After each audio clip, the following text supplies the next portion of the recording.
The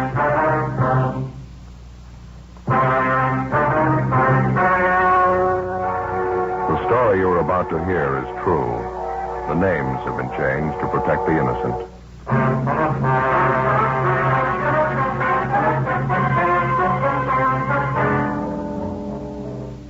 You're a detective sergeant. You're assigned to auto theft detail. A gang of criminals masquerading as legitimate auto dealers start to work in your city. Innocent people are cheated out of thousands of dollars. The thieves are clever. They work a foolproof formula. Your job? Stop them.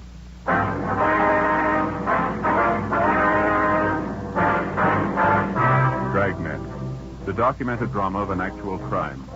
For the next 30 minutes, in cooperation with the Los Angeles Police Department, you will travel step by step on the side of the law through an actual case transcribed from official police files.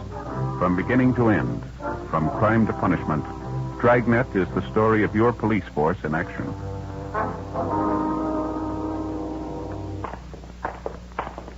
It was Tuesday, February 19th. It was chilly in Los Angeles. We were working the day watch out of auto theft. My partner's Ben Romero. The boss is Captain Nelson, and my name's Friday. We were on the way out from the office, and it was 10:25 a.m. when we got to the corner of 38th Street and Maxbury Avenue. The Greenleaf Day Nursery School. Mrs. Palmer, is that right? I think so. Just a minute. I've got it written down. Yeah. Mm-hmm. Excuse me, ma'am. Look at the Palmer. Policeman, Martin Romero, Friday. Oh, yes, Carl. Going to get all about it. Is that it? Yes, ma'am. We've been handling similar complaints the last month or so. We'd like to have you tell us everything that happened in your case, if you would, please. One of the most underhanded things I've ever heard of, Sergeant. It would have been the same thing if he'd held me up with a gun, just out-and-out robbery. Well, could you give us some of the details, ma'am? How you were first approached on the deal? Excuse me a minute, please. Children, time to go inside now. We're going to color pictures with the crayons this morning.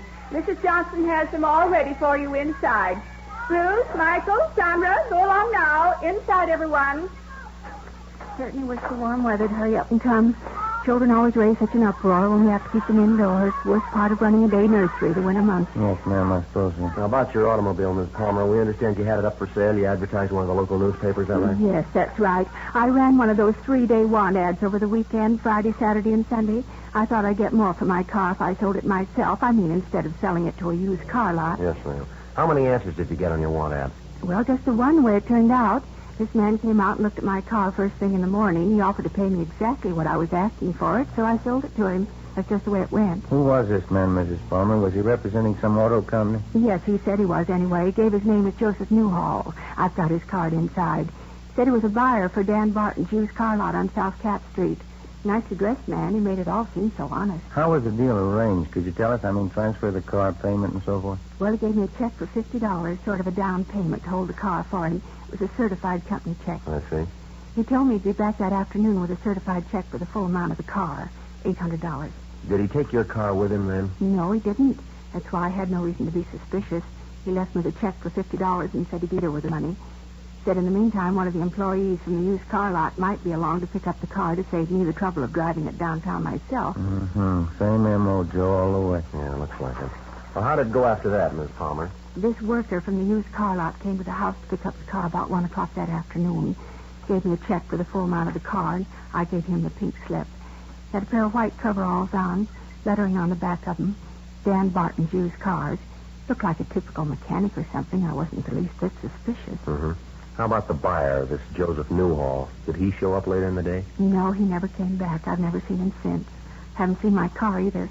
I called that Dan Barton's used car lot the next morning. They told me they never heard of Joseph Newhall. Just made me sick, officer. I can't afford to lose the money I had in that car. Yes, ma'am, we understand. The same thing's happened to a dozen people like you around the city. Do you remember what this man Newhall looked like, Miss Palmer? His physical description, maybe the clothes he was wearing? Yes, I've got it all written down, Sergeant, in my diary. Would you like to step inside, please? I've got my little office at the back of the school here. All right, thank you very much. I always make a record of everything in my diary. I've kept one ever since I was a girl in college, every day. I suppose you've got all the information on your car, the make, license number, things like that? Oh, yes, indeed. I got everything together I thought might help you. Right up these stairs, please. Thank you. Go ahead. How about the description of the man in overalls, the one who came to pick up your car?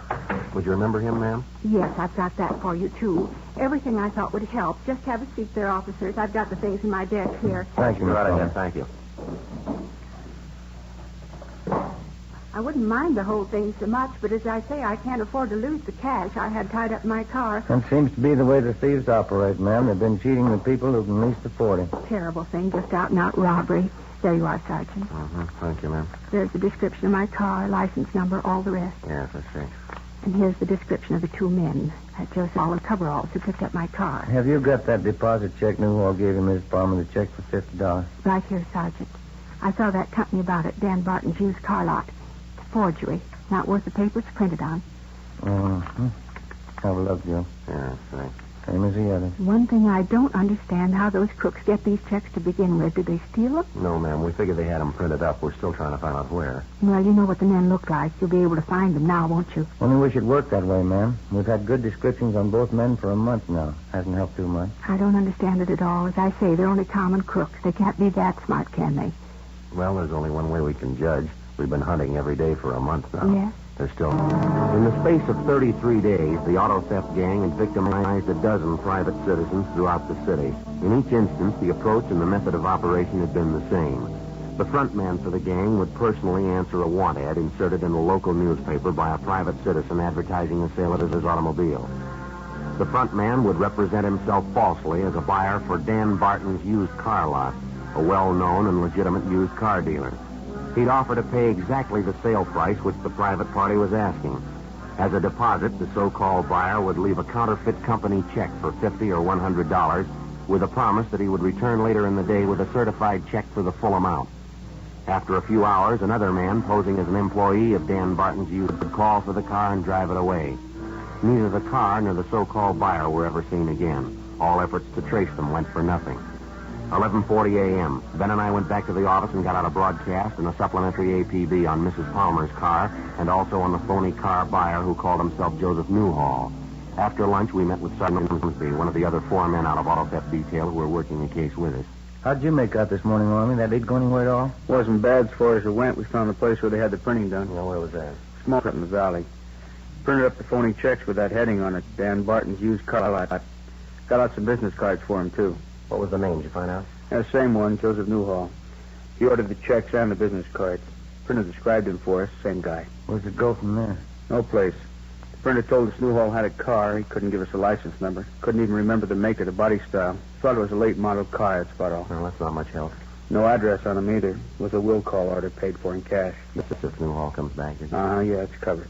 I don't figure there's much chance Newhall's going to do that. He ordered enough checks printed up the first time last him a year. Well, I guess that's one lead we can forget. Now, how about that special run the stats office made for us yesterday? Anything come out of that? No, nothing. All the possibles on the list were checked out, all of them clear. Nothing from Barton's used car lot either. Everybody on their staff's been checked out, all their ex-employees, too. No sign any one of them might have had a hand in it. Yeah. Oh, either of you seen the captain since this morning? No, why? Well, that idea we were talking over at the last meeting, he figures we'll go ahead with it this weekend. How's he figure on working, Army? Personal contact? Yeah, that's right. Most of the private parties who want to sell their cars themselves use that want ad deal over the weekend. They get a special ready Saturday and Sunday. I know. Thursday night's the deadline for having the ads in if they're going to run the full weekend.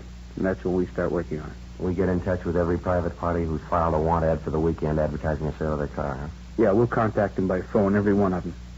We advise them that if anybody representing themselves as a buyer for Dan Barton's used car lot answers their want ad, they're to get in touch with us right away. If they can't stall the man long enough, we tell them to accept the information on the man the car is driving. It ought to work out. If we can get any kind of cooperation, it's going to be a big job. We'll have to cover all the want ads and all the papers. We've got a good description of that phony buyer, Joseph Newhall. If they planted a want ad in one of the papers, maybe he's the one of the gang who brought the ad in. It's possible one of the ad takers might remember him. Might be worth checking anyway. Well, could be. They might have phoned in the ad, too. That wouldn't help much. Might as well it's not foolproof, but it's a different approach. It's a plan anyway. We've tried everything else we can think of to reach the thieves. I get it. Auto theft, Friday towing. Yes, sir. Mm-hmm. When was that? I see. Yeah, mm-hmm. Yes, as soon as we can. Thank you, sir. Well, maybe we won't have to wait for the weekend. What do you mean? A man out in Echo Park. He runs a candy store out there. He advertised his car for sale in this morning's paper. Said the first one to answer it was a buyer from Dan Barton's used car lot. Gave his name as Joseph Newhall. Looks like the same M.O. Mm-hmm. They make a deal? Well, the candy store owner wouldn't go for the deposit check. He wanted the full amount. Said the deal didn't sound right to him. How's it stand now? Well, Newhall said he'd come back with a check for the full sale price. When? 8 o'clock tonight. 2:20 p.m. We drove out and questioned the candy store owner further. His description of Newhall tallied with the others, but again, the potential victim had failed to get any kind of a description of the car Newhall was driving or the license number. Ben and I staked out at the house. 8 p.m. came and went. The suspect failed to show. By midnight, there was still no sign of him. Well, the way it shaped up, Newhall apparently had a policy of making a deal at first contact or forgetting about it. He probably figured that if a person was at all suspicious, the interval would give him time to check, and Newhall wasn't giving away any odds. All day Wednesday, the stakeout went on. No sign of the suspect. On Thursday night, the local newspapers gave us lists of names and phone numbers of all private parties who had ordered want ads for the coming weekend to advertise the sale of an automobile. We divided up the names, and 6 of us took turns on the phones and started calling each party. We warned them about the car theft ring and advised them of what steps to take in the event Joseph Newhall or one of the other gang members approached them with the proposition to buy their car. One of the private parties we contacted was a Mr. Roy Harmon. Ben got on one exit in the thing we'd prepared. Sergeant Ormsby used the other extension and called another party running an ad. Sergeant Ormsby, Los Angeles Police Department Auto. How's that, sir? Yes, and one of the gang usually goes under the name of Joseph Newhall. Contacted it all. Right, thank you, sir. What was that all about? Man by the name of Harmon runs a cocktail lounge out on South Cole. He took in a check over the bar last night, company check from Dan Barton's used car lot. Says it was signed Joseph Newhall. Well, he ought to remember who passed it. He does. I got it right here. A man by the name of Frank Curtis. He's a regular customer at the bar. Harmon says this Curtis came in the place last night with a man in a dark suit, and the man seemed to be a friend of Curtis's. Yeah. Well, I asked him what the friend looked like, and he described him. It was Newhall. Mm-hmm.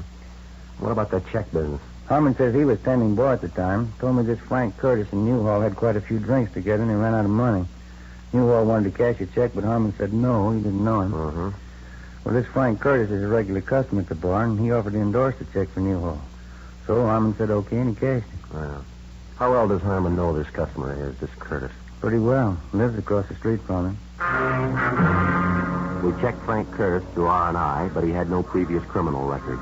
We left the rest of the list for the other men, and Ben and I drove out and talked to Roy Harmon, the owner of the cocktail lounge where the suspect Joseph Newhall had cashed a check with the help of his friend, Frank Curtis.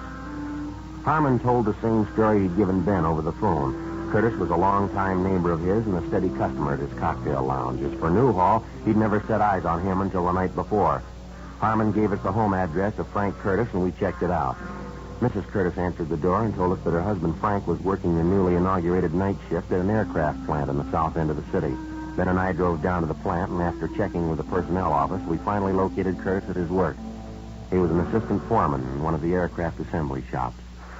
The truth, Sergeant Romero. The last time I saw Newhall before the years ago.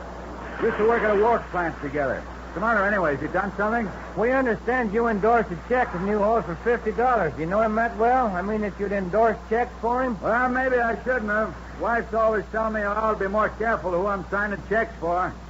Well, what happened anyway? Wasn't the check any good? Do you have any idea where we could find this friend of yours, this Newhall? Well, I don't know. During the war, he and his wife lived in this housing project off North Main. I know they moved from that place, though. Yeah. As a matter of fact, old Joe didn't tell me where he was living. I gave him my address, told him to drop over for a beer sometime. Don't remember getting his address, though. Couldn't tell me what this is about, huh?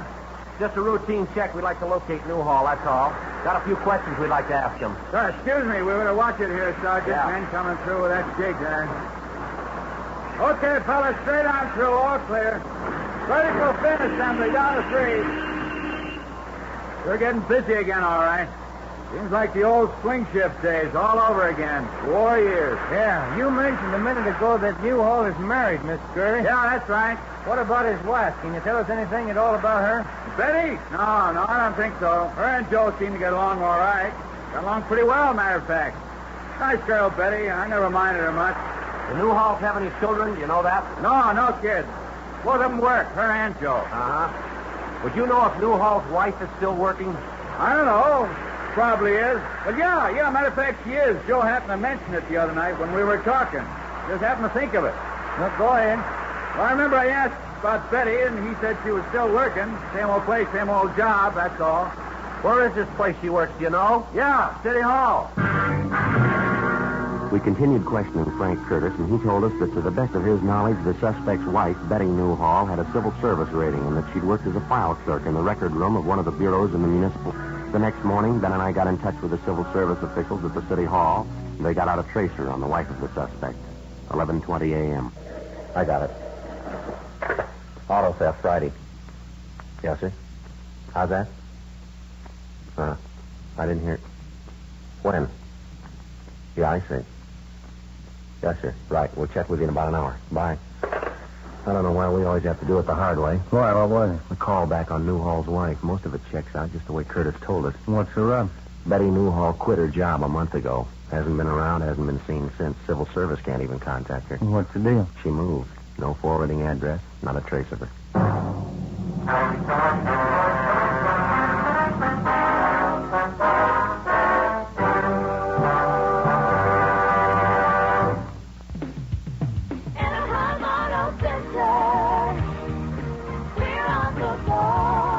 Exit Ball Road off the 57 freeway. Light up the holidays with a new vehicle from Anaheim Auto Center. We'll make your holiday dreams come true at Anaheim Auto Center with our incredible savings and huge discounts. Need some extra money for the holidays? Come to Anaheim Auto Center today and save thousands. We have a great selection of new vehicles and unbeatable service. Light up your holiday season today at Anaheim Auto Center. We want you to be completely satisfied. The holidays are the perfect time to buy a new vehicle. Why go anywhere else? We have it all at one convenient location near the Anaheim Pond. So light up your holiday season with a great new car or truck from Anaheim Auto Center. Anaheim Auto Center, we're on the ball. Exit Ball Road off the 57 freeway. KNX 1070 News Radio.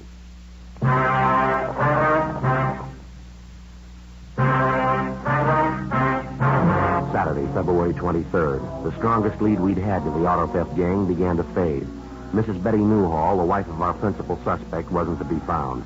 We checked out all her known friends and relatives, the places she was known to frequent. There wasn't a trace of her. Ben got all the available information on her from the Civil Service office, and we got out a broadcast in the supplementary All Points Bulletin. We found out she had a 10-year-old son, so we checked with the Board of Education to see if the boy was registered in one of the city's schools. He wasn't listed. Still no response. We stayed on it. In the meantime, the weekend was wearing past the halfway point. The other two teams of men working the case were standing by, but apparently none of the private parties who were running want ads over the weekend advertising the sale of an automobile had been approached yet by either Joseph Newhall or some other member of the gang. If they did make a contact, it hadn't been reported to us. Saturday night, still no response. 8:50 p.m. Ben and I had some supper at Johnny Coken's place, and then we went back to the office. Not a bad meal at all, huh? Pretty fair for a Saturday night. Good soup. Yeah, it's nothing like that corn chowder Johnny puts out. It's the best. Sure wish you'd do something about that coffee. It's like taking a shot of adrenaline, isn't it? It is pretty strong, and... Excuse me. Maybe that's what's giving me this heartburn. Where's Ormsby? I thought he was covering. So did I. He was here when I left. Joe, Ben? Hi, Army. Thought we lost you. I'm taking a call from Hollywood Division. Good piece of news. What's that? Newhall's wife, they found her. At approximately 25 minutes past 8 that night, a dark-haired woman in her late 30s had brought a young boy into a pharmacy in the Hollywood area. Apparently, the woman had been drinking, but she was not intoxicated. The young boy with her, whom she identified as her 10-year-old son, was badly cut and bruised about the face and head. The woman insisted that the pharmacist on duty treat the boy and attend to his injuries. After arguing with the woman, the pharmacist called the Hollywood Receiving Hospital. An ambulance was dispatched, and the boy and his mother there for treatment. At Hollywood Receiving, the woman gave her name as Betty Harrison, and her son's name is George Harrison. But a routine identification check by officers next door at the Hollywood Division Station disclosed her true name as Mrs. Betty Newhall. The desk sergeant ordered her held for interrogation and notified our office immediately. 9:30 p.m. Ben and I arrived at the Hollywood Division. Her boy, George, Mrs. Newhall, how did he happen to get beat up like that? It's pretty bad for a little fellow. I warned Joe about hitting little George. I told him if he did it again, I'd walk out. Well, I did walk out. I don't care what happens to him. You mean the boy's father did that to him, beat him up like that? He's not George's father. Second marriage. My name used to be Donnelly. I had 2 kids. One died. Uh-huh. When the divorce came through, I got custody of George, and I married Joe Newhall. You know why we're looking for your husband, Miss Newhall? Yeah, I think so. Why do you think so? Car business. I knew what he was doing. Do you have any idea at all where we can find your husband? I'm not sure. He might be a lot of places. Just can't get over what he did to George. No reason at all. Kid came home and asked if he could go to the show. Husband got up and slapped him. Been drinking quite a bit. He hit the kid with his closed fist, kept hitting him. A grown man slugging a 10-year-old kid like that. Mm-hmm. I don't care about any man where George is concerned. Nobody's going to treat a kid of mine like that. You said you knew about your husband's dealing in the car business, Mrs. Newhall. How much do you know about it? I didn't have any part of it, I can tell you that much. It was his idea from the beginning, my husband's. Got the men together to work the racket. He made all the plans. He gave all the orders. How is it you quit your job at the City Hall in such a hurry? My husband's idea, I guess. He thought if anything happened, he didn't want to be traced that easy. Then he had to go and get drunk that night, cash that check. He always did stupid things like that. Mm-hmm. How about the gang your husband has working with him, Miss Newhall? Can you tell us anything about them? Yes, I can. 3 fellows working with him I know of. Deadman and Curly Reese and Jack Whitmore. Uh-huh. Maybe there's someone else besides them, but I don't know of. You know where these men live, ma'am? Where we can find them? I think I do, yeah. I got the addresses at home. By this time, they're probably all met. You know the places they were supposed to be staying. Yeah, I got the addresses at home. How about the cars they got on this deal they were working? What are they doing with them? Do you know that? I don't know for sure. They were moving them east, I think, selling them back there. Yes, ma'am? I do always get the deep marriage of Josephine Hammer to Deeford. No. Even they didn't like kids. They didn't want to have a home. Why'd they have to be that way? Well, I'd like to ask you something, if I could. Yeah. Why'd you marry him? 10:43 p.m. We stopped at the Newhall apartment on the way back to the City Hall, called the office, and arranged for a stakeout. The wife of the suspect, Betty Newhall, gave us the names and addresses of the people she knew to be working with her husband, Joseph Newhall, in the auto theft gang. She had no information to offer on the cars they might be driving. When we got to the office, we took a complete statement from Mrs. Newhall, and then she was booked in at the main jail on suspicion of grand theft auto. 11:09 p.m. Together with Wilson and Ormsby, we started checking out the addresses of the gang members.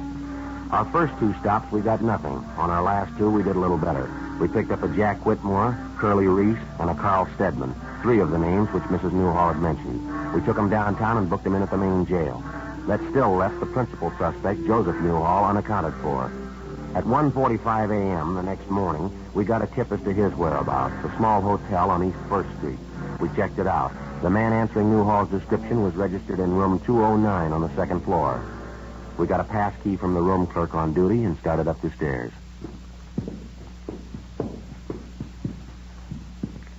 209. Down this way, Joe. All right. Yeah, 7. Here we are. Mm-hmm. See if we can get a rise, huh? Yeah. Yeah, who is it?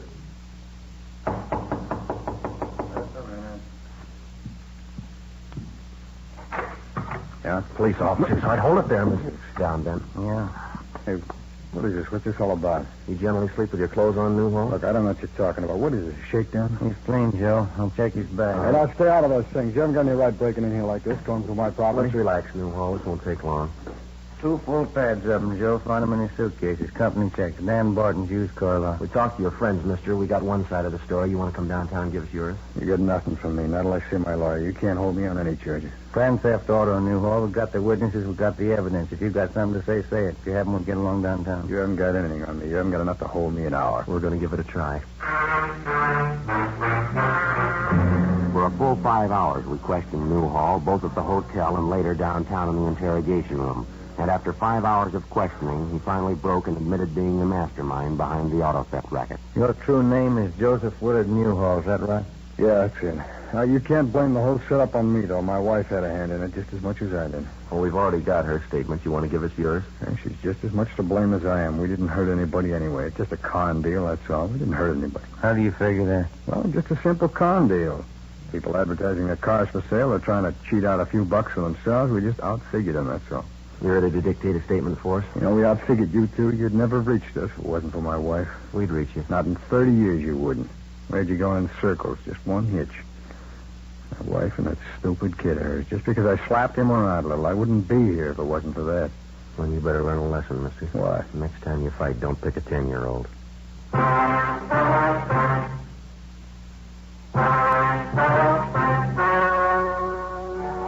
The story you have just heard was true. The names were changed to protect the innocent. On May 29th, trial was held in Superior Court, Department 87, City and County of Los Angeles, State of California. In a moment, the results of that trial.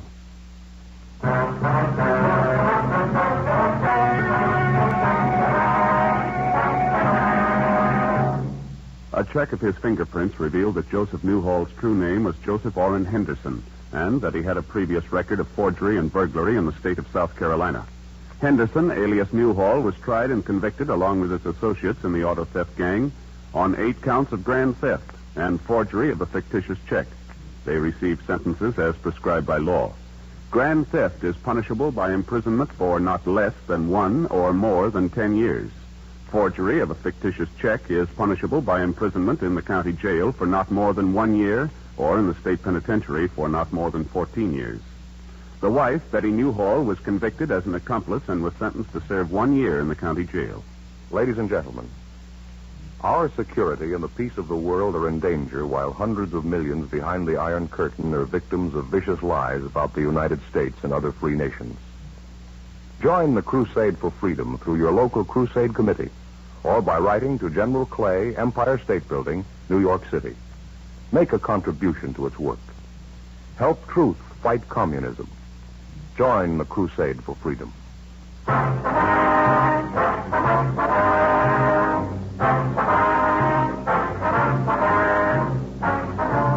You have just heard Dragnet, a series of authentic cases from official files. Technical advice comes from the Office of Chief of Police W.H. Parker, Los Angeles Police Department. Fatima Cigarettes, best of all king-size cigarettes, has brought you Dragnet, transcribed from Los Angeles.